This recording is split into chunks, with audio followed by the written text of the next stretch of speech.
Ethanol व methanol के वाष्प दाब क्रमशः 44.5 मिलीमीटर एच जी तथा 88.7 मिलीमीटर एच जी हैं। 60 ग्राम एथेनॉल 40 ग्राम मेथेनॉल को मिलाकर विलयन बनाया गया। विलयन को आदर्श मानते हुए विलयन की वाष्प दाब की गणना कीजिए। तो यहाँ पर सर्वप्रथम देखेंगे हमें जो जो दे रखा है एथेनॉल का वाष्प दाब। तो यहाँ पर जो हमें दे रखा है एथेनॉल का वाष्प दाब वो दे रखा है कितना 44.5 मिलीमीटर एच जी। ठीक, उसके बाद हम देखेंगे जो मेथेनॉल का वाष्प दाब जो दे रखा है पी बी वो हमें दे रखा है कितना 88.7 मिलीमीटर एच जी। ठीक, उसके बाद एथेनॉल की जो मात्रा दे रखी है, क्या दे रखी है एथेनॉल की मात्रा, तो यहाँ पास क्या लिखेंगे जो मात्रा लिखेंगे किसकी एथेनॉल, तो यहाँ लिखेंगे एथेनॉल, एथेनॉल की मात्रा, जो एथेनॉल की जो मात्रा दे रखी है कितनी दे रखी है 60 ग्राम।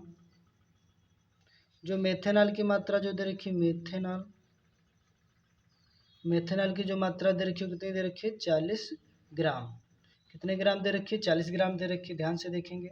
ठीक, उसके बाद हम क्या निकालेंगे एथेनॉल का मोलर द्रव्यमान निकालेंगे। क्या निकालेंगे, तो यहाँ पर लिखेंगे एथेनॉल, एथेनॉल का मोलर द्रव्यमान, एथेनॉल का मोलर द्रव्यमान, मोलर द्रव्यमान मतलब मास। ठीक, मोलर द्रव्यमान कितना होता है एथेनॉल का वो आप निकालेंगे, वो होता है 46 ग्राम बटे मोल। ठीक, इसी तरीके से निकालेंगे मेथेनॉल, किसका मेथेनॉल, मेथेनॉल का मोलर द्रव्यमान निकालेंगे वो कितना हो जाएगा, वो हो जाएगा 32 ग्राम बटे मोल।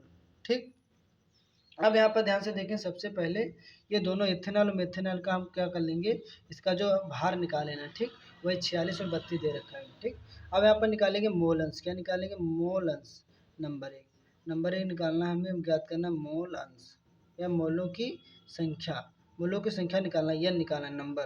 तो यहाँ पर नंबर एक देखेंगे मोलों की संख्या यन बराबर, अब ध्यान से देखेंगे तो क्या लिखेंगे, तो लिखेंगे जो हमारा जो दे रखा एथेनॉल की मात्रा जो कितनी दे रखी है 60, तो 60 बटे, बटे क्या लिखेंगे, बटे लिखेंगे जो एथेनॉल का मोलर द्रव्यमान, एथेनॉल की जो मात्रा 60 ग्राम दे रखी है, उसके बाद जो एथेनॉल का मोलर द्रव्यमान कितना दे रखा है 46, तो नीचे लिखेंगे 46, इससे इसको डिवाइड कर दो ग्राम से, ग्राम से, ग्राम से तो ग्राम क्या हो जाएगा कट जाएगा। ठीक, यहाँ क्या आ जाएगा मोल आ जाएगा। ठीक, इससे इसको डिवाइड करेंगे तो डिवाइड करने पर आपका आ जाएगा 1.304 मोल आ जाएगा। ठीक, ये देखो डिवाइड कैसे होगा, थोड़ा इधर देखेंगे तो यार 60 ग्राम दे रखा था। ठीक, बटे में जो हमें मेथेन जो बटे में जो इथेनॉल का जो मोलर द्रव्यमान दे रखा था कितना दे रखा था, वो दे रखा था 46 ग्राम बटे मोल। ठीक है, ऐसे दिख रहा था।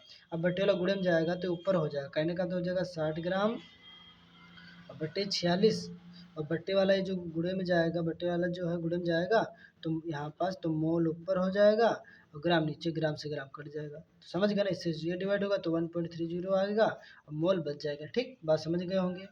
उसके बाद हम क्या निकाल नंबर टू, मोलों की संख्या निकालेंगे, नंबर टू निकालेंगे क्या, तो यहाँ पर लिखेंगे क्या मेथेनॉल की मात्रा बट्टे मेथेनॉल का मोलर द्रव्यमान। तो मेथेनॉल की मात्रा कितनी दे रखी है 40, और मेथेनॉल का जो जो मोलर द्रव्यमान दे रखा कितना दे रखा है वो 32 दे रखा है। अब इससे इसको डिवाइड करेंगे तो आपका आ जाएगा 1.25 मोल, कितना आ जाएगा 1.25 मोल आ जाएगा। ठीक, उसके बाद हम क्या निकालेंगे मोल अंश निकालेंगे, क्या निकालेंगे नंबर टू निकालेंगे मोल अंश। ध्यान देते रहना, मोल अंश x बराबर, तो मोल अंश निकालने के लिए क्या लिखेंगे, मोल अंश निकालने के लिए तो यहाँ लिखेंगे मोलों की संख्या, मोलों की संख्या कितनी दे रखी है 1.304 बटे, फिर लिखेंगे मोलों की संख्या 1.304 प्लस जो जो नंबर टू जो मोल संख्या कितनी निकल के वह कितनी है 1.25। ठीक, दोनों अब यहाँ पास क्या है नीचे दोनों को ऐड करेंगे तो x बराबर हो जाएगा 1.304 बटे में दोनों को ऐड करेंगे तो आ जाएगा 2.554, इससे इसको डिवाइड करेंगे तो आ जाएगा 0.510।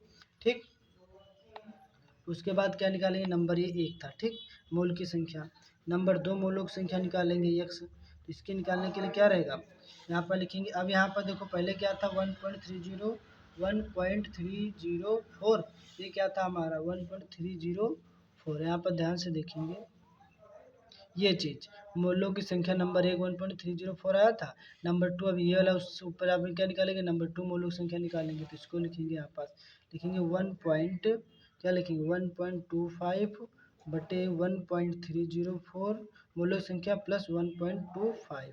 अब दोनों को ऐड करेंगे तो यहाँ पास क्या रहेगा 1.25 रहेगा, इन दोनों को ऐड करेंगे तो यहाँ पास आ जाएगा 2.554। इससे इसको डिवाइड हो जाएगा, भाई तीन संख्या पीछे पॉइंट के, तीन संख्या बना लेंगे, पॉइंट से पॉइंट हट जाएगा। इससे इसको डिवाइड करेंगे तो डिवाइड करने पर आ जाएगा 0.490। ठीक। अब यहाँ पर लिखेंगे कुल वाष्प दाब, क्या निकालेंगे टोटल वाष्प दाब। तो यहाँ लिखेंगे कुल वाष्प दाब, कुल वाष्प दाब बराबर मतलब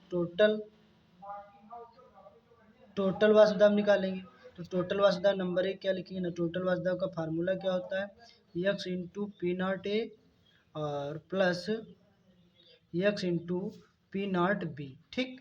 अब P not A P not B, अभी जो पी नॉट ए यहाँ पर देखेंगे सर्वप्रथम लिखे थे पी नॉट ए और पी नॉट बी, इन दोनों के मान रखेंगे यहाँ पास।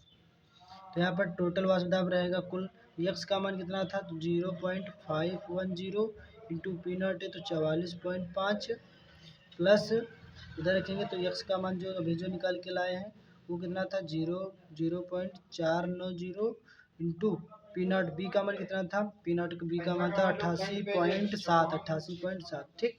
अब यहाँ से क्या करेंगे, अब ध्यान से देखेंगे यहाँ पास इन दोनों की क्या करेंगे मल्टीप्लाई करेंगे, तो मल्टीप्लाई करने पर आ जाएगा आपका 22.695 और प्लस इन दोनों की मल्टीप्लाई करके ऐड कर लेंगे, आप लोग कर लेना रफ पेज पे, तो 43.463 आएगा। अब इन दोनों को ऐड कर देंगे तो 66.158 आएगा। ठीक।